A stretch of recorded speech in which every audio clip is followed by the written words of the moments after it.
Halo teman-teman, perkenalkan nama saya Lindi IMW Samangun. Saya dari Fakultas Ilmu Komputer, jurusan Informatika Universitas Kristen Indonesia Maluku. Oke guys, di sini saya akan membahas salah satu tugas dari mata kuliah Interaksi Manusia Komputer yang berjudul Kerangka Kerja dan Paradigma Interaksi. Nah, pertama-tama, apa itu kerangka kerja? Kerangka kerja adalah sebuah struktur yang digunakan untuk mengkonseptualisasikan suatu sistem. Kerangka kerja dapat digunakan untuk memahami cara manusia berinteraksi dengan komputer. Siklus tindakan evaluasi atau eksekusi. Suatu konsep penyusun tindakan-tindakan yaitu yang pertama goal, yang kedua eksekusi, yang ketiga dunia nyata, yang keempat evaluasi. Yang mana goal adalah kejadian yang diinginkan oleh pengguna, sedangkan eksekusi adalah melakukan eksekusi atas suatu tindakan dalam dunia nyata. Yang ketiga, dunia nyata sendiri adalah tempat di mana pengguna dapat mengeksekusi suatu tindakan dengan memanipulasi objek. Yang keempat adalah evaluasi. Evaluasi adalah validasi pengguna atas suatu tindakan dan membandingkan dengan goal yang telah ditetapkan sebelumnya. Nah, teman-teman, ini adalah beberapa langkah tindakan yang seperti kita lihat pada layar tersebut. Berikutnya adalah jarak pemisah eksekusi atau gulf of execution. Jarak pemisah eksekusi adalah perbedaan antara keinginan pengguna dengan apa yang dapat dilakukan oleh sebuah sistem atau seberapa jauh sistem tersebut dapat mendukung tindakan yang akan dilakukan oleh pengguna. Contohnya, pengguna sudah memformulasikan keinginan menggunakan menu file dan memilih save. Apakah antarmuka yang tersedia untuk melakukan tindakan? Apakah dalam menu file terdapat pilihan save? Jika tidak terdapat, maka terdapat jarak eksekusi. Jarak pemisah eksekusi tersebut antara keinginan pengguna dengan yang dapat dilakukan oleh sistem. Nah, berikutnya juga adalah jarak pemisah evaluasi atau gulf of evaluation. Gulf of evaluation adalah tingkat kesulitan yang dihadapi oleh pengguna untuk mengartikan suatu sistem, status sistem, dan seberapa jauh desain objek yang dimiliki oleh antarmuka mendukung pengguna untuk menemukan dan menginterpretasikan suatu status sistem tersebut. Contohnya, slider yang menunjukkan status instalasi program seperti yang kita lihat pada layar ini. Nah, berikutnya adalah kerangka kerja interaksi.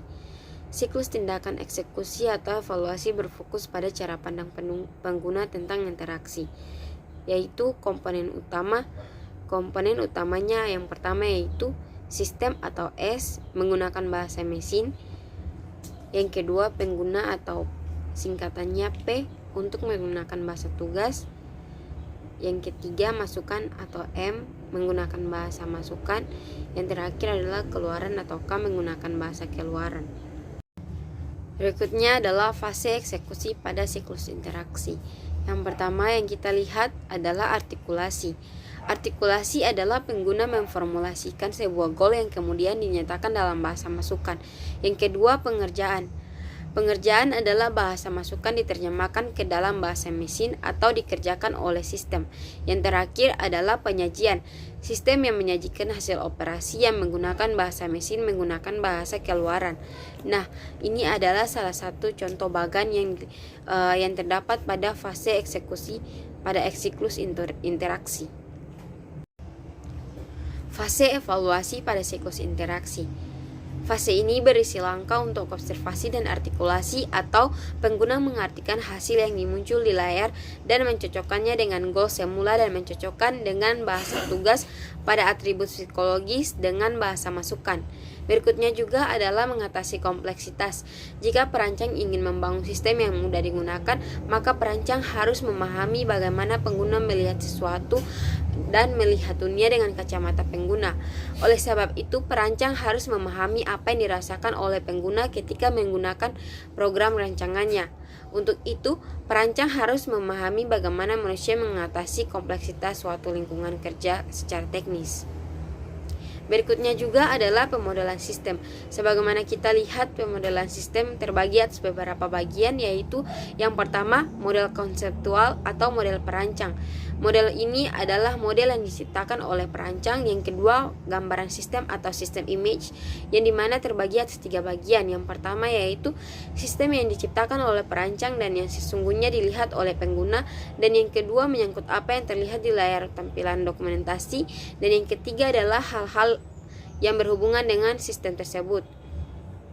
Model ketiga yaitu model mental atau pengguna. Yang pertama, model yang diciptakan oleh pengguna ketika pengguna berinteraksi dengan suatu sistem. Yang kedua adalah model mental tidak akan pernah terbentuk jika seseorang tidak pernah menggunakan sistem. Nah, guys, ini adalah bentuk dari pemodelan tersebut. Nah, teman-teman, ini adalah model mental dan penjelasan sedikit tentang model mental tersebut. Yang pertama, model mental adalah proses untuk menciptakan kerangka kerja tentang suatu proses atau cara kerja suatu benda. Penyajian kognitif suatu proses atau objek yang menyatakan suatu perkiraan logis dan dapat diterima tentang bagaimana suatu benda dibentuk atau bagaimana benda berfungsi. Semakin dekat model mental yang diciptakan oleh pengguna dengan model konseptual yang diciptakan oleh perancang, maka pengguna akan merasakan kemudahan ketika berinteraksi dengan sistem.